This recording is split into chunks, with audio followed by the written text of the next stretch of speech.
Elle venait tout juste d'acheter une nouvelle poupée. Enfin, on lui a donné à vrai dire. C'est une poupée en porcelaine précisément. Elle a le teint pâle, de beaux yeux bleus et une chevelure d'or. Elle l'a appelée Lisa, comme elle, car elle lui ressemble énormément. Oui, vous devez vous dire que ce n'est pas une bonne idée de donner son prénom à une poupée. Mais ne vous en faites pas, rien ne lui arrivera, on n'est pas dans un film d'horreur. Lisa? T'es où? Ça? C'est sa sœur jumelle qui vient de l'appeler. Enfin, je dis jumelle, mais elle est un peu son contraire à vrai dire. Cheveux noirs, longs et lisses, son teint un peu plus bronzé que le sien et ses yeux de couleur noisette. J'arrive, m'a dit. Elle pose la poupée dans le berceau qu'elle avait acheté spécialement pour sa poupée. Puis elle part rejoindre sa sœur. Hey la moche! Combien de fois je vais devoir te dire de ne plus me surnommer ainsi, Lisa? Bonne question. Tu m'exaspères. I know, poupée.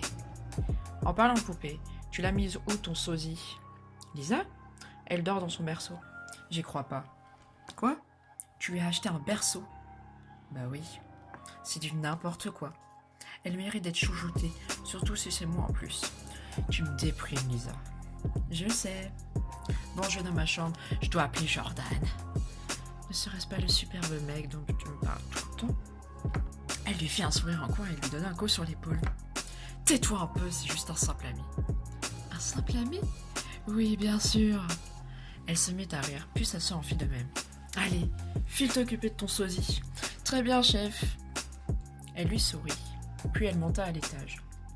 Lisa, je suis là. Elle pénètre dans sa chambre et fut surprise de voir sa poupée sur son lit et non dans le berceau. Petite coquine, tu préfères mon lit que le berceau? Elle se mit à rire, puis elle prit sa poupée et la réinstalla dans son berceau. Tu ne bouges pas d'ici, Lisa, d'accord? Elle caresse ses longs cheveux bouclés dorés, puis s'installe confortablement dans son lit. De temps en temps, elle regarde le berceau où sa poupée dormait, jusqu'à ce que ses paupières se fassent lourdes. Elle s'endormit par la suite. Le cauchemar. Lisa, écoute-moi. Elle ne pouvait bouger ni parler. Elle était figée. Je pense que tu m'entends. On dirait sa voix. Elle a l'impression de s'entendre parler. C'est assez flippant. Ma chérie, la prochaine fois que tu me remets dans ce berceau, je t'égorge. Est-ce que c'est clair? Ou bien alors je fais de toi une poupée, comme moi. Elle se mit à paniquer. Tu lui parles. Ça ne peut pas être sa poupée. Allez, réveille-toi maintenant. Elle était tétanisée. C'est un grand mot. Elle sentit une main s'abattre sur sa joue et sursauta. En se réveillant, sa poupée était à côté d'elle. Elle se mit à hurler et la balança sur le sol. Ne me jette pas comme ça, idiote! Qui me parle? Elle était littéralement en panique. Mais t'es cruche ou quoi? Regarde en bas. Elle baisse les yeux et voit sa poupée debout, face à elle, en train de lui parler. Oh, purée. Elle recula et tomba à terre. Mais je suis censée te représenter. Mais t'es un boulet! Je ne te permets pas. Et tu vas faire quoi? Qu'est-ce qu'une simple humaine dans ton genre pourrait me faire? Vas-y, je t'écoute. Je pourrais te jeter à la poubelle. Bravo, Lisa. Si tu crois pouvoir te débarrasser de moi comme ça, tu te trompes. On va voir ça. Elle chopa la poupée et se précipita dehors afin de la jeter dans la benne à ordures. Elle se précipite ensuite dans la maison, en vérifiant au moins 10 fois qu'elle avait bien fermé la porte à clé. C'était pas cool ça, Lisa. Elle sursauta en se retournant et vit sa poupée qui était face à elle. Son pouls s'accéléra d'un coup et ses mains se sont mis à trembler tout seuls. Quoi? Mais qui es-tu? Mais je suis toi, Lisa? Non, t'es pas moi. C'est impossible. Un rire diabolique sortait de la bouche de la poupée et des larmes coulaient de ses yeux. Pourtant, c'est toi qui as dit que j'étais toi. Tu ne t'en souviens pas?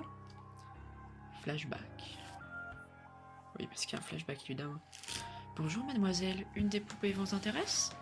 Elle tourne son regard vers la vendeuse. Oui, cette petite poupée blonde là au milieu. Je la trouve très jolie. Elle me ressemble un peu. Son visage devient livide. Madame, vous allez bien? Oui, je vous l'offre, regardez-la. Vous êtes sûre? Oui, tant que je me débarrasse de cette chose, ça me convient. Déjà avec ça, fin du flashback. Sur le coup, elle n'avait pas trop compris ce que la vieille dame voulait dire. Mais là, elle pense avoir compris, et elle prit peur. C'est bon, t'as compris? Va-t'en de chez moi! Mais je ne peux pas, Lisa. Pourquoi? Parce qu'une fois que tu m'as prise dans tes bras, je me suis liée à toi. Tu m'appartiens, Lisa. Tu ne peux pas te débarrasser de moi. Mensonge! Elle prit de nouveau la poupée et la jeta dans le feu de la cheminée. Bah, quand même. Elle la regarda se consumer, quand d'un coup elle disparut. Tu devrais arrêter ça de suite si tu veux mon avis. Ah! C'était un crénul. Elle était encore là. Comment elle va se débarrasser d'elle? Je t'ai dit, tu ne peux pas te débarrasser de moi, chérie. Mais t'es qui? Je t'ai dit, je suis toi. Maddy, Maddy! Tu devrais te taire, tu ne voudrais pas que ta sœur jumelle meure aussi. Ferme-la. Maddy! Maddy, viens! Tu devrais te taire, je t'ai dit. Lisa? Mais qu'est-ce qu'il fait là, ta poupée? Toi, ferme-la, on n'a pas besoin de toi. La poupée se jeta sur sa sœur et lui brisa la mâchoire. Lisa se mit à hurler et elle se précipita à l'étage. Tu ne m'échapperas pas, petite Lisa. Tant que tu ne seras pas comme moi, je te suivrai partout. Elle ouvre son armoire et se cache à l'intérieur. Elle pouvait entendre ses bruits de pas sur le sol. Elle avait de plus en plus peur. Elle la sentait se rapprocher de l'armoire. Elle allait mourir, c'est la fin. Ah, je t'ai trouvé. Va-t'en! Elle la pousse et se colle contre un mur, pétrifiée de terreur. Tu n'aurais jamais dû faire ça.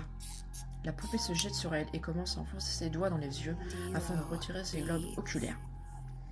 Petit cri de la part de Lisa, évidemment. C'est bien ainsi. Laisse-moi remplacer ces magnifiques yeux bleus par les miens. Eh bien, t'es beaucoup plus jolie comme ça, tu ressembles presque à une poupée. Mais cette bouche, ça ne va pas. Petite poupée. Non, ce n'est pas petite poupée, mais Lisa. Lisa, s'il te plaît, ne fais pas ça. Tu es sûre? Viens juste tout. Puis, tu es aveugle maintenant, ça sert à rien. Elle sentit une aiguille transpercer sa lèvre inférieure. Ça faisait un mal de chien, mais elle ne pouvait hurler ni pleurer. Ça fait mal, hein? Ce n'est que le début, ma chérie. Bientôt tu seras comme moi. Enfin, presque. Elle ne pouvait répondre et elle ignorait où elle se situait. Elle entendait seulement. Ce qu'elle entendait actuellement, c'est un bruit de lame. Prépare-toi. C'est plus douloureux. Elle sentit une lame s'enfoncer profondément dans sa chair. Elle était en train de l'éventrer. Elle se tortillait de douleur. C'est la seule chose qu'elle pouvait faire. Ne te tortille pas comme ça! Ça sera 2 fois plus douloureux. Mais j'ai déjà mal. Je vais remplacer tes organes par du coton. Tu es contente, Lisa? On sera enfin pareil. Va mourir en enfer. Par contre, il te reste pas de temps à vivre, ma chérie. Alors, tu peux prier, même si le paradis n'existe pas. Maddy, elle arrive te rejoindre, son double, sa moitié, sa sœur. Elles vont bientôt se retrouver.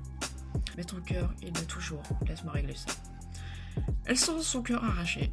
Et plus de vie. Bienvenue dans mon monde, Lisa. Elle est morte, de la plus horrible manière. Pourquoi? Devenue une poupée vivante.